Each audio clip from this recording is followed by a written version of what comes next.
What I like about Ken is sort of the contrast and the opposition in his character, and he gives off, obviously a very hippie vibe. He's very new age. He's the spiritual stripper, but in many ways he's also the most neurotic of all of them. So he's the guy who's meditating, but he really needs to meditate.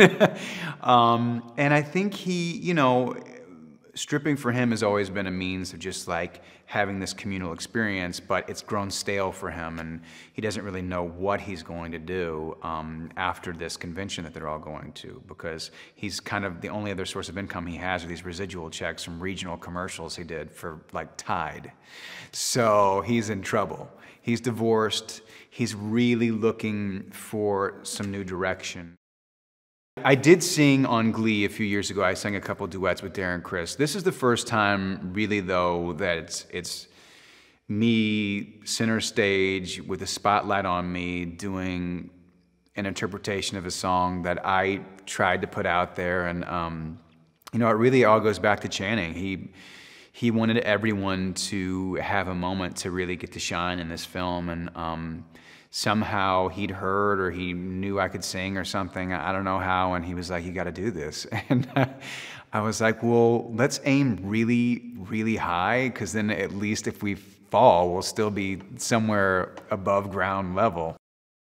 Greg Jacobs and Steven Soderbergh have worked together for so long that they have just this beautiful, symbiotic relationship where they understand each other without speaking, and they have a shorthand. And but I've really enjoyed getting to work with Greg as a director on this film.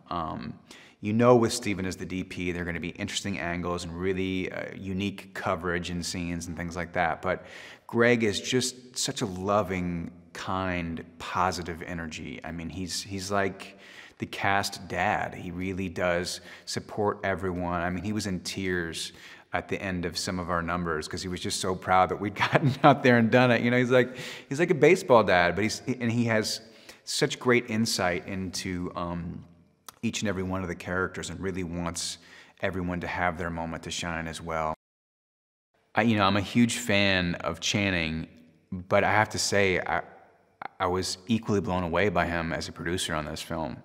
There have been times where he sussed things out in rehearsal where I was like, uh-oh, this could be a dead end, and he figures it out. And he and Reed and Greg just have this synchronicity, and they get together in a corner, and suddenly they come back with an even better idea, and the scene takes on a whole new life, and it all makes sense, and it works.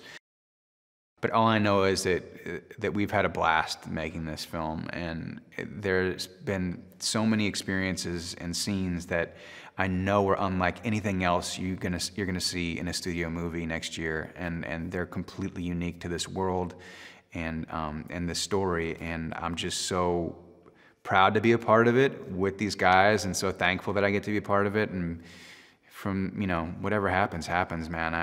The experience we had here was real, and it was amazing. Hey, Valerie here. So you think you know movies? Well, did you know in Spider-Man 2 the number displayed for Joe's Pizza is real? Try it. 212-366-1182. Let me know how it goes. Next up, did you know that until X-Men required it, neither Patrick Stewart nor Ian McKellen had ever played chess? Download our Film Is Now app, available for both Android and iOS.